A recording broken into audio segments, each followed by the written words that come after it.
మనిషికి దేవుడిచ్చిన బహుమానం ఈ ప్రపంచం. నింగి నేల నీటి వరకు ఎన్నో అందాలు చెక్కాడు. ఈ అందాలని చూడలేని నా కళ్ళు కూడా ఆయనే చెక్కాడుగా. నేస్తమా ఇద్దరి లోకం ఒకటే లేవమ్మా, అందుకే నా కన్నులతో లోకం చూడమ్మా.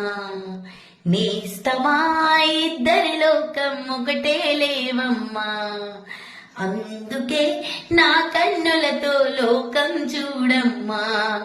ఈ గుండెలోనా నీ ఊపిరుంటే, ఈ కళ్ళలోనా నీ కలలు ఉంటే, ఊహల రెక్కల పైన ఊరేగే దారులు ఒకటి, చూపులు ఎవరివైనా చూపించే లోకం ఒకటి.